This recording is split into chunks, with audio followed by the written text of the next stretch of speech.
wala, so, alam ko lang, gusto ko sabihin, pakinggan niyo na lang mo yung music.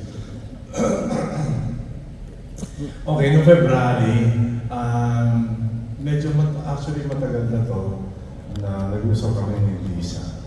At sabi niya, we have a project and we'd like to find out if you can come on board. Sabi ko, ano yun? Florante Bla. Yes. Walang kaabog-abog. Oo agad. Kasi nangolekta din ako ng mga Filipino works na gagawin. Kasi alam niyo, matanda na ako, 70 na ako. Mga heritage works na yan. Very important sa akin yan. It's a heavy work for me, but I find it very challenging, and I said, sure, as long as I have an orchestra, because dream ko yun. Dream ko na sumulat ng isang malaking work for an orchestra. Tama-tama, ito pa, teatro pa to. So it's a dance, it's a ballet. So the first time Lisa and I talked, wala pa ito noong February kasi nung nagsama-sama kami, nakita ko yung synopsis script ni Sir Mike. Sabi ko, ano ang style? And I was just so happy kasi pareho kami ng wavelength ni Lisa when she said, Florante at Laura, right there and then sabi ko, classical type. At tanong ko lang sa kanya, classical type, gusto mo ba moderno, meaning 20th century? Gusto mo ba romantic? Or gusto mo ba classical? Well, classical, romantic, 20th century.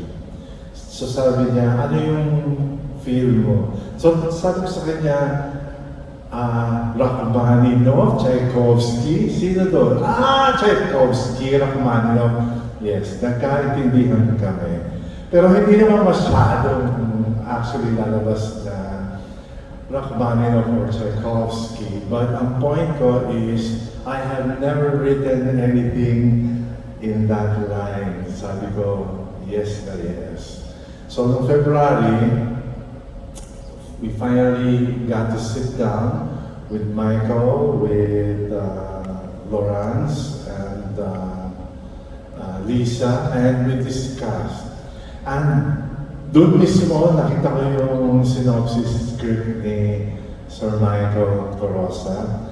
And ayun, I reserved my April, I don't know if you're interested in this, April, nag-hibernate ako, pero actually incognito lang pala. Just to finish Act 1. Tapos May, dami kong tanggap na labada, so hindi ko siya binalikan. Pero June, ganun ulit. Incognito, in hibernation. So walang nakakasingit sa work na yun. So it took me Act 1 siguro about maybe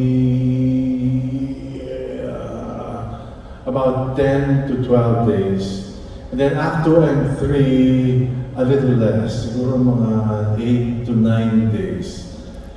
But that's not almost every day. Sometimes I stop. And July, that's when I started to orchestrate. And now you're going to hear fully orchestrated ballet. And I'm so excited. And when they said, are you going to conduct? I said, no, I will not conduct. I want to watch.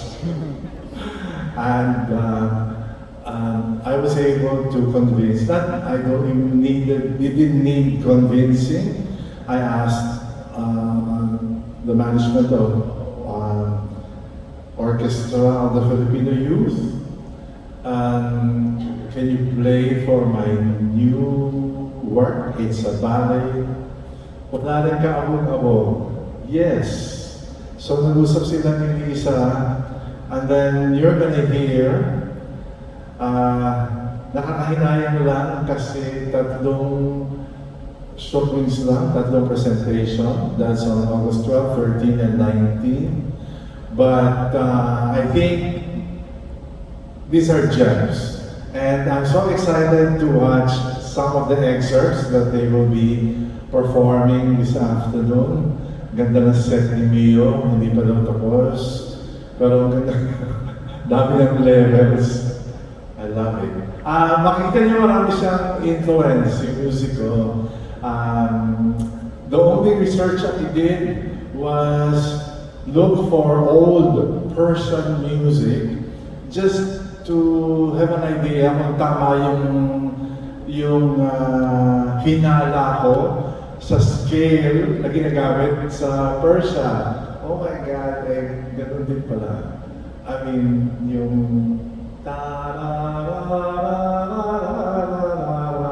yun. So, yun din pala yung ginagamit nila. Akala ko it's a Western idea of Persian music.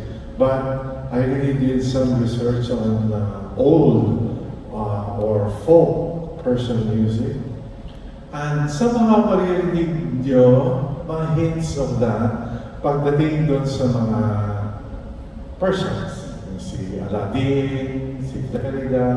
Tapos iba yung maririnig nyo sa Florante at Laura. Yun lang po. Marami kayong tanong. Mamaya na lang po sa Q&A. Maraming salamat po.